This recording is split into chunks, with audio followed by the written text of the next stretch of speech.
ಕೈಲಾಸದಲ್ಲಿ ಕುಳಿತಿರುವ ಸಮಯದಲ್ಲಿ ಓರ್ವ ಭೃಂಗೇಶ್ವರನು ಬಂದು ಜಗತ್ರಕ್ಷಕನಾದ ಪರಶಿವನಿಗೆ ನಮಸ್ಕಾರಗಳು. ಭೃಂಗೇಶ್ವರನು ಏಕಕಾಲದಿಂದ ನಮಸ್ಕಾರಗಳು. ಅಲ್ಲೇ ಇದ್ದಂತ ಪಾರ್ವತಾ ದೇವಿಯು ಇದನ್ನು ಕಂಡು ಶಂಭುವೆ, ಇದೇ ನಮ್ಮ ಪರಶಿವನ ಒಟ್ಟೋಲಗದಲ್ಲಿ ಯಾರ್ಯಾರು ಎಂದರೆ ಅಮ್ಮನೇ ಪ್ರಧಾನಿ, ಅಲಂಕಾರಿ, ಸೂರ್ಯಚಂದ್ರನೇ ಗಣಾಚಾರಿ, ಈಶ್ವರ ದೇವರು ವಾಹನವಾಗಿದ್ದಾರೆ. ತರುವ ಗಜೇಂದ್ರಿಯ ಜಳಕ ಮಾಡಿಸುವ, ಪಾದಾರ್ಚನೆ ಮಾಡಿಸುವ,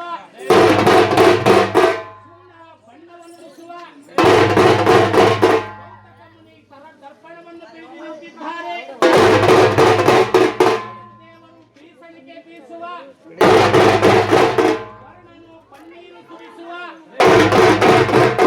ಒಕ್ಕಲಿಗ ಮುದ್ದಣ್ಣ ಹಲವಾರು ಧಾನ್ಯವನ್ನು ಬೆಳೆದಿದ್ದಾನೆ. ಅಕ್ಕಿ ದೇವರು ಗೋವನುಂಟು ಮಾಡುವರು,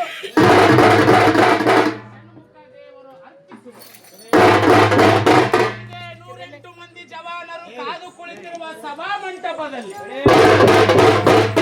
ನಮ್ಮ ಭೃಂಗೇಶ್ವರರು ಕಟ್ಟಿರುವನು ಕಾಸಿ ಮೆಟ್ಟಿರುವನು ಬಾಕು ತಂಡೆ ಜನಿರೆನ್ನುತ್ತ ರತ್ನ ಖಚಿತ ಸಿಂಹಾಸನದ ಮೇಲೆ ಕುಳಿತಿರುವಂತ ಪಾರ್ವತಿ ಪರಮೇಶ್ವರರಿಗೆ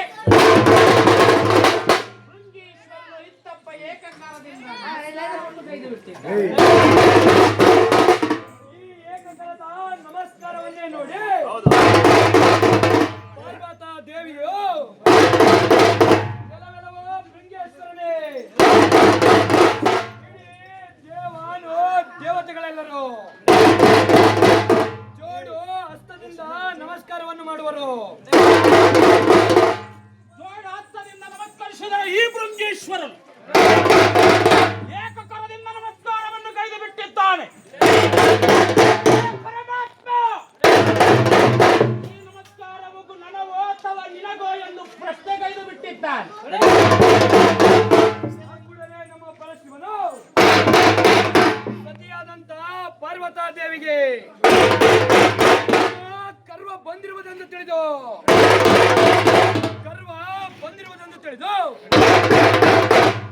ಸತಿಯ ಪಾರ್ವತಾ ದೇವಿ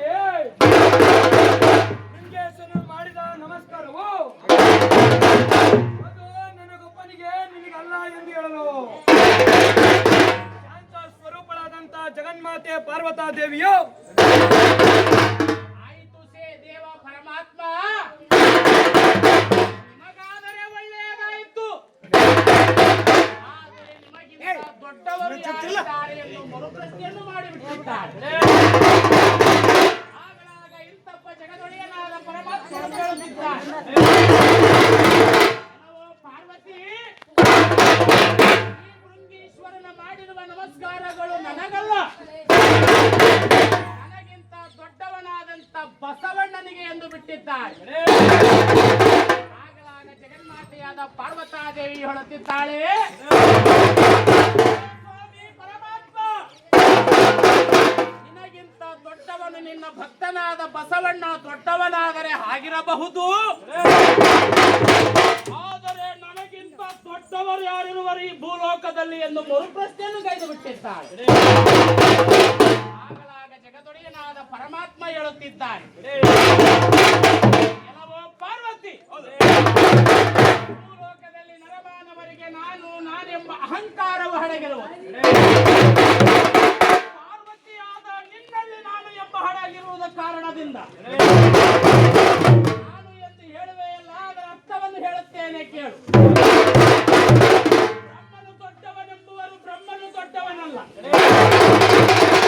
ಬ್ರಹ್ಮನು ಕಮಲದಲ್ಲಿ ಹುಟ್ಟಿದ್ದಾನೆ. ಹಾಗಾದರೆ ಕಮಲವು ದೊಡ್ಡದೇ, ಕಮಲವು ಕೂಡ ದೊಡ್ಡದಲ್ಲ. ಕಮಲ ಹುಟ್ಟಿರುವುದು ಕೆಸರಿನಲ್ಲಿ, ಕೆಸರು ಕೂಡ ದೊಡ್ಡದಲ್ಲ. ಕೆಸರು ಹುಟ್ಟಿರುವುದು ಸರೋವರದಲ್ಲಿ, ಸರೋವರ ಕೂಡ ದೊಡ್ಡದಲ್ಲ. ಇಂತಪ್ಪ ಸರೋವರವು ಸೇರುವುದು ಒಂದು ಸಮುದ್ರವನ್ನು. ಹಾಗಾದರೆ ಸಮುದ್ರವು ದೊಡ್ಡದೇ, ಸಮುದ್ರವು ಕೂಡ ದೊಡ್ಡದಲ್ಲ.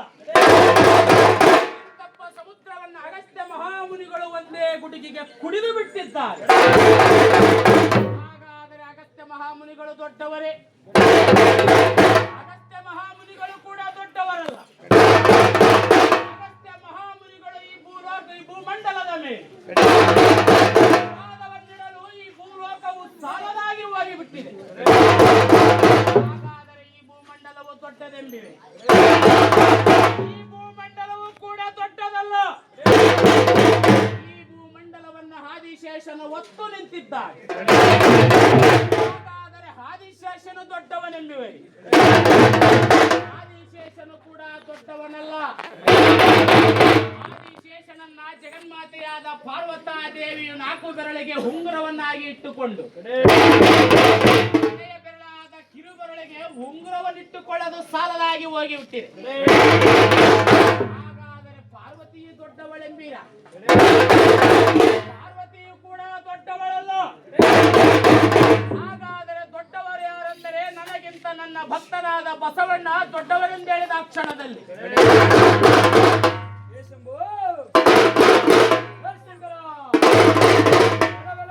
ಭೃಂಗೇಶ್ವರನೇ, ನೀನು ಹಾದು ಬಂದಿರುವ ದಾರಿ ನನ್ನದು, ನೀನು ಉಸಿರಾಡುವ ಗಾಳಿ ನನ್ನದು, ನೀನು ಹುಟ್ಟಿರುವ ಬಟ್ಟೆ ನನ್ನದು. ನೀನು ನನಗೆ ನಮಸ್ಕಾರ ಮಾಡದೆ ಹೋದ ಕಾರಣ, ನೀನು ನನಗೆ ನಮಸ್ಕಾರ ಮಾಡದೆ ಹೋದ ಕಾರಣ ನಿನಗೆ ಶಾಪವನ್ನು ಕೊಡುವೆನೆಂದು ಹೇಳಲು. ಆ ಶಾಪವು ಏನು ಎಂತೆಂದರೆ, ಕೆಲವೆಲ್ಲವೋ ಭೃಂಗೇಶ್ವರನೇ, ನೀನು ಕಾಲು ಪಾಲು ಪಕ್ಷಿಯಾಗಿ ಮುಕ್ಕಾಲು ಪಾಲು ನರನಾಕಾರವಾಗಿ, ಕಾಲು ಕಾಲು ಪಕ್ಷಿಯಾಗಿ ಮುಕ್ಕಾಲು ಪಾಲು ನರನಾಕಾರವಾಗಿ ನೆಚ್ಚಿನ ಮಾರ್ಗದಲ್ಲಿ ಹಾರಾಡೆಂದೇಳಲು. ಇದನ್ನು ಕಂಡಂತ ಪರಶಿವನು ತನ್ನ ಭಕ್ತನಾದ ಭೃಂಗೇಶ್ವರನಿಗೆ ತನ್ನ ತ್ರಿಶೂಲವನ್ನೇ ವಾಹನವನ್ನಾಗಿ ಬಿಡಲು. ಇದನ್ನು ಕಂಡಂತ ಪಾರ್ವತಾ ದೇವಿಯು ಸಿಟ್ಟಿಗೆದ್ದು ತನ್ನ ಸೆರಗಿನಿಂದ ಬಿಟ್ಟನೆ ಬಿರುಗಾಳಿ ಎಂಬಿಡಲು. ಆ ಬಿರುಗಾಳಿಗೆ ಭೃಂಗೇಶ್ವರನು ಅಲ್ಲೋಲ ಕಲ್ಲೋಲವಾಗಿರುವನು, ಭೃಂಗೇಶ್ವರನು ಅಲ್ಲೋಲ ಕಲ್ಲೋಲವಾಗಿರುವನು.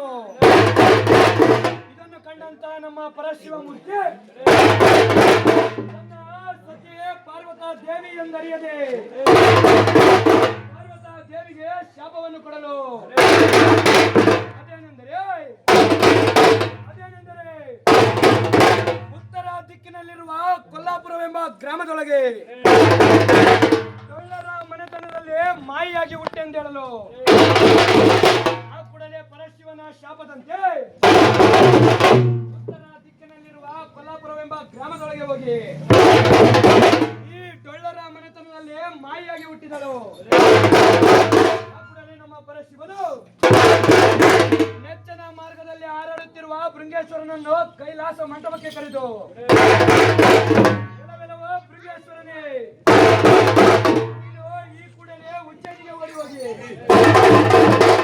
ಜಂಗಮ ವೇಷಧಾರಿಯಾಗಿ ಹಣೆಯಲ್ಲಿ ತ್ರಿಪುಂಡ ಭಸ್ಮವನ್ನೇ ಧರಿಸಿ ಮರಳ ಸಿದ್ಧನೆಂಬ ನಾಮವನ್ನು ಪಡೆದು ಬಲಗೈಯಲ್ಲಿ ಬೆತ್ತ ಎಡಗೈಯಲ್ಲಿ ಜೋಳಿಗೆಯನ್ನು ಹಿಡಿದು ಕೈಲಾಸ ಮಂಟಪಕ್ಕೆ ಹಿಂತಿರುಗಿ ಬಾ ಎಂದೇಳಲು ಆ ಕೂಡಲೇ ಜಗದ್ರಕ್ಷಕನಾದ ಪರಶಿವನ ಮಾತಿನಂತೆ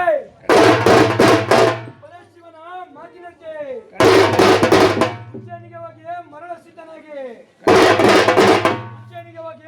ಸಿದ್ಧನಾಗಿ ಜಂಗಮ ವೇಷಧಾರಿಯಾಗಿ ಬಲಗೈಯಲ್ಲಿ ಬೆತ್ತ ಎಡಗೈಯಲ್ಲಿ ಜೋಳಿಯನ್ನು ಹಿಡಿದು ಪರಶಿವಮೂರ್ತಿ ನೀನು ಹೇಳಿದಂತೆ ನಾನು ಕೈಲಾಸ ಮಂಟಪಕ್ಕೆ ಹಿಂತಿರುಗಿ ಬಂದಿರುವೆನು. ನನ್ನ ಕಾಯಕವನ್ನು ನನಗೆ ಅಪ್ಪಣೆ ಮಾಡೆಂದು ಕೇಳಲು ಆ ಕೂಡಲೇ ಪರಶಿವನು ಭಕ್ತ ಭೃಂಗೇಶ್ವರ ನೀನು ಪೂರ್ವಕ್ಕೆ ಭಿಕ್ಷಕ್ಕೆ ಹೋಗು, ಪಶ್ಚಿಮಕ್ಕೆ ಭಿಕ್ಷಕ್ಕೆ ಹೋಗು. ಪೂರ್ವ ಪಶ್ಚಿಮಕ್ಕೆ ಭಿಕ್ಷಕ್ಕೆ ಹೋಗು, ದಕ್ಷಿಣಕ್ಕೂ ಭಿಕ್ಷಕ್ಕೆ ಹೋಗು. ಉತ್ತರ ದಿಕ್ಕಿಗೆ ಮಾತ್ರ ಭಿಕ್ಷಕ್ಕೆ ನಡೆಯಬೇಡ. ಅಪ್ಪ ಪರಶಿವಮೂರ್ತಿ ಪೂರ್ವ ಪಶ್ಚಿಮಕ್ಕೆ ಭಿಕ್ಷಕ್ಕೆ ಹೋಗೆಂದಿರುವೆ, ದಕ್ಷಿಣ ದಿಕ್ಕಿಗೆ ಹೋಗೆಂದಿರುವೆ, ಆದರೆ ಉತ್ತರ ದಿಕ್ಕಿಗೆ ಏತಕ್ಕೆ ಬೇಡ ತಂದೆ ಎಂದು ಕೇಳಲು ಆ ಕೂಡಲೇ ಜಗದ್ರಕ್ಷಕನಾದ ನಮ್ಮ ಪರಶಿವಮೂರ್ತಿಯು ಎಲ್ಲವೆಲ್ಲವೋ ಭೃಂಗೇಶ್ವರ, ಉತ್ತರ ದಿಕ್ಕಿನಲ್ಲಿ ಕೊಲ್ಲಾಪುರವೆಂಬ ಗ್ರಾಮವಿರುವುದು. ಆ ಕೊಲ್ಲಾಪುರವೆಂಬ ಗ್ರಾಮದೊಳಗೆ ಬೆಳ್ಳರ ಮನೆತನದಲ್ಲಿ ಮಾಯಿ ಇರುವಳು. ಆ ಮಾಯಿಯು ನಿನ್ನ ತಾಯಿಯಾದಂತಹ ಸತಿ ಪಾರ್ವತಾದೇವಿಯು. ಆಕೆಯು ನಿಮ್ಮಂತ ಜಂಗಮರನ್ನು ಕಂಡರೆ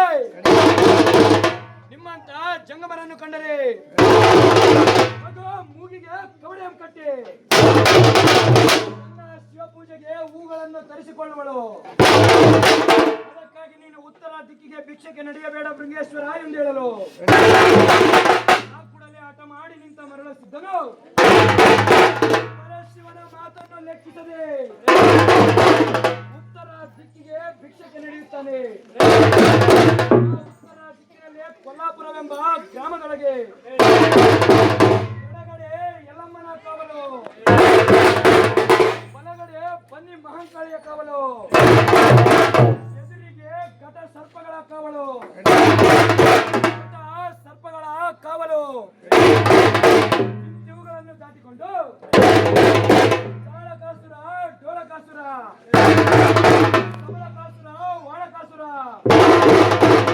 ಮೊದಲಾದ ರಾಕ್ಷಸರನ್ನು ಸಂಹಾರ ಮಾಡಿಕೊಂಡು ಮಾಯು ಇರುವಂತಹ ಮನೆಯ ದ್ವಾರ ಬಾಗಿಲಲ್ಲಿ ನಿಂತು ಕೆಲವೆಲ್ಲವೋ ಮಾಯೆ ಎಂದು ಆರ್ಭಟಿಸಿ ನಿನ್ನ ಗಂಡನಿಗೆ ಭಿಕ್ಷೆ, ನಿನ್ನ ಮಿಂಡನಿಗೆ ಭಿಕ್ಷೆ, ನಿನ್ನ ಕೋಲ ಹಲನಿಗೆ ಭಿಕ್ಷೆ ಎಂದು ಆರ್ಭಟಿಸುತ್ತಾ ನಿಂತಿರುವ ಸಮಯದಲ್ಲಿ ಮನೆಯ ಒಳಗಡೆ ಬಟ್ಟೆ ಮಂಚದ ಮೇಲೆ ಮಲಗಿದ್ದ ಮಾಯಿಯು ಕೇಳಿ ಕೇಳಿ ಅರಿಯದೆ ಸುಮ್ಮನೆ ಮಲಗಿರುವ ಸಮಯದಲ್ಲಿ ಭೃಂಗೇಶ್ವರನು ಮತ್ತೊಮ್ಮೆ ಆರ್ಭಟಿಸಲು ಗಂಡನಿಗೆ ಭಿಕ್ಷೆ, ನಿನ್ನ ಮಿಂಡನಿಗೆ ಭಿಕ್ಷೆ, ನಿನ್ನ ಕೋಲ ಹಲನಿಗೆ ಭಿಕ್ಷೆ ಹೇಳಿದಾಕ್ಷಣವೇ ಬಟ್ಟೆಯ ಮಂಚದ ಮೇಲೆ ಮಲಗಿದ್ದ ಮಾಯಿಯು ತಟ್ಟನೆ ಎದ್ದು ನಿಂತು ಹಾಗೂ ತಟ್ಟನೆ ಎದ್ದು ನಿಂತು ತನ್ನ ದ್ವಾರ ಬಾಗಿಲನ್ನು ತೆಗೆದು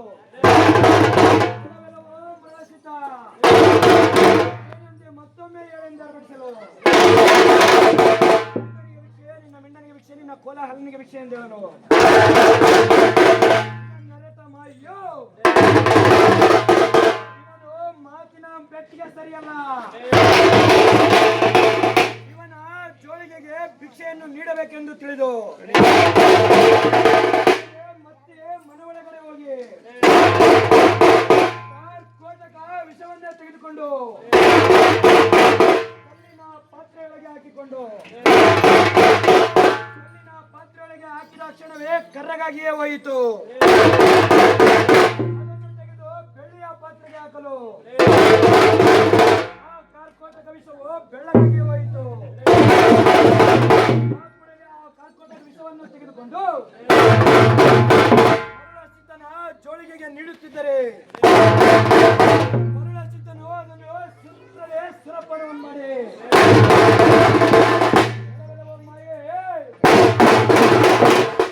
ಹೊಟ್ಟೆ ತುಂಬಿಲ್ಲ, ಇನ್ನಷ್ಟು ತಾ ಮತ್ತಷ್ಟು ತಾ ಎಂದು ಆರ್ಭಟಿಸಲು ದ್ವಾರ ಬಾಗಿಲನ್ನು ಭದ್ರಪಡಿಸಿಕೊಂಡು ಅದೇ ಬಟ್ಟೆ ಮಂಚದ ಮೇಲೆ ಹೋಗಿ ಮಲಗಲು. ಶಾಂತ ಸ್ವರೂಪನಾದಂತ ನಮ್ಮ ಮರಳಸಿದ್ದನು ಸಿಟ್ಟಿಗೆದ್ದು ಮಾಯೆ ಒಂದು ಆ ಮಾಯೆಯ ದ್ವಾರ ಬಾಗಿಲನ್ನು ಎಡ ಪಾದದಿಂದ ಒದ್ದು ಬಟ್ಟೆಯ ಮಂಚದ ಮೇಲೆ ಮಲಗಿದ್ದ ಮಾಯೆಯನ್ನು ಹಿಡಿದು ಆಕೆಯ ಜಡೆಯನ್ನು ಹಿಡಿದು ನೆಲಕ್ಕಡವೆ ಆಕೆಯ ತಲೆಯನ್ನು 4 ಭಾಗಗಳನ್ನಾಗಿ ಮಾಡಿ ಅದೇ ಡೊಳ್ಳೆರ ಮನೆತನದಲ್ಲಿ 4 ದಿಕ್ಕಿಗೆ ಹಾಕಿ ತಲೆಯ ಭಾಗಗಳನ್ನಿಟ್ಟು ಹಾಗೂ ಆ ದೇಹದಲ್ಲಿರುವಂತ ರಕ್ತವನ್ನೇ ತೆಗೆದು ಆ ದೀಪಗಳಿಗೆ ಎಣ್ಣೆಯನ್ನಾಗಿ ಮಾಡಿ ಆಕೆಯ ನರ ನಾಡಿಗಳನ್ನೆಲ್ಲ ತೆಗೆದು ಆ 4 ಪ್ರಣತಿಗಳಿಗೆ ಬತ್ತಿಯನ್ನಾಗಿ ಮಾಡಿ ಆಕೆ ಮೊಣಕೈ ಮತ್ತು ಮೊಣಕಾಲುಗಳನ್ನು ಮುರಿದು ಆ ದೀಪಕ್ಕೆ ಸ್ತಂಭವನ್ನಾಗಿ ಮಾಡಿ ಒಳ್ಳೆಯ ಮನೆತನದಲ್ಲಿ 4 ದಿಕ್ಕಿಗೆ 4 ದೀಪಗಳನ್ನು ಬೆಳೆಸಿ 4 ಜ್ಯೋತಿಯನ್ನು ಬೆಳಗಿಸಿ ಸಮಳ ಕಾಸುರನ್ನು ಕೊಂದು ಈ ಸಮಳವನ್ನಾಗಿ ಮಾಡಿಕೊಂಡು ತಾಳ ಕಾಸುರನ್ನು ಕೊಂದು ತಾಳವನ್ನಾಗಿ ಮಾಡಿಕೊಂಡು ಡೋಲ ಕಾಸುರನ್ನು ಕೊಂದು ಡೋಲನ್ನಾಗಿ ಮಾಡಿಕೊಂಡು ಇದೇ ಈ ಕಂಪ್ಲಿ ಕೋಟೆಯ ರಾಜಬೀದಿಯಲ್ಲಿ ಕೋಟೆಯ ರಾಜಬೀದಿಯಲ್ಲಿ ವೈಭವಗಳಿಂದ ಈ ಕಳಸ ಕನ್ನಡಿಗಳಿಂದ ಮರಳಸಿದ್ದನು ಅತ್ಯಂತ ಸಂತೋಷ ಭರಿತನಾಗಿ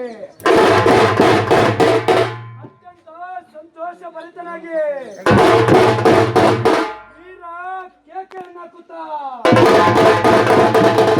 ವೀರ ನಾಟ್ಯವನ್ನು ಮಾಡುತ್ತಾ